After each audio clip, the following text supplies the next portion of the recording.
And when the next thought appears, just notice that too. There's nothing to grasp at and nothing to push away. Just leave everything as it is. The one thing that I always want to point out here, it's very important the type of story that you go into a mindfulness practice with. So this very story of paying attention to thoughts as a thing, this abstract thing that you can notice. By going in with the expectation that thoughts can arise, you can notice something as a thought, and that is incredibly effective. That's one of the key aspects of mindfulness, or at least this type of mindfulness meditation. And there's a bunch of different types of mindfulness meditation where you specifically focus on a emotion or a taste or the feeling of your feet touching the floor. And these stories that we go in with are really necessary for this practice. Even the story of going in and not paying attention to thoughts or not paying attention to your breath or whatever, and just noticing what happens, you're still going in with this story that you are paying attention and noticing something. That's really important because, as I explained earlier, what you're kind of doing here is by having a different top-down signal in place that allows you to disarm what would otherwise be automatic, unconscious processes in your brain, gives you a foothold for not allowing these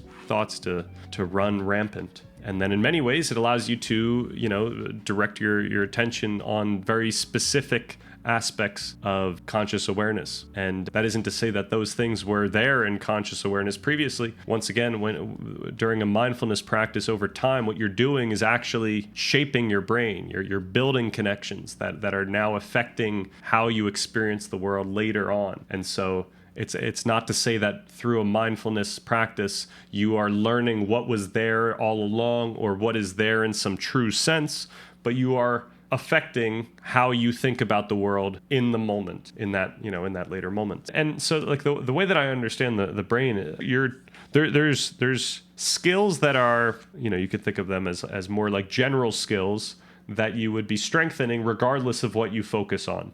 Whether that is touching something and focusing on that, or focusing on your thoughts more generally, or focusing on something that you taste. Like there are, you could say that there's generalizable skills there. There's parts of the brain that are activated or involved in each of those things. But then there's more specific skills that you can build by very specific practices, whether that is specifically focusing on certain types of emotion as they arise, or focusing on motor movements when you're trying to learn how to play a piano piece, versus when you do something more freeform and you're just focusing on anything. Like there's skills that are generalizable over each of those, and then there's specific skills to what you're doing, and your practice can go in any direction depending on what you would like to build skills in. And then, as we talked about a few days ago, there's skills to be gained by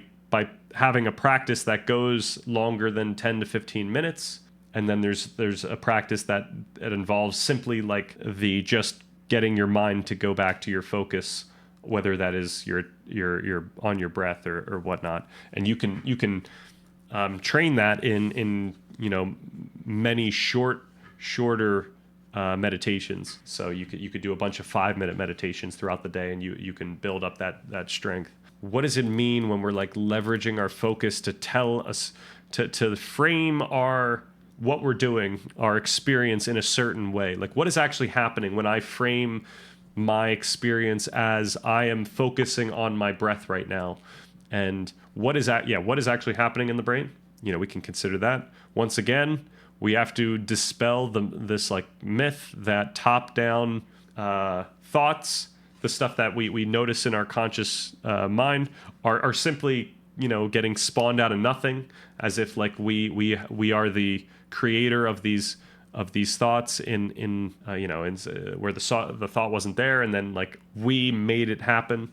But we can point out that basically what we're just going to do is we're going to point out how what becomes consciously aware to us is, you could say like some reflection or some subset of cortical processing or even more vast processing. I'll have to go back to the global neuronal workspace theory to see what's involved there. And then we could also consider some of those other topics of consciousness, because that, we know when we think about attention, we're really thinking about consciousness as things that can be noticed. But yeah, top-down signals is a broader topic than that. Top-down signals can be unconscious. You can be unconscious of those top-down signals. And top-down signals affect other top-down signals, and top-down signals also affect what it becomes conscious.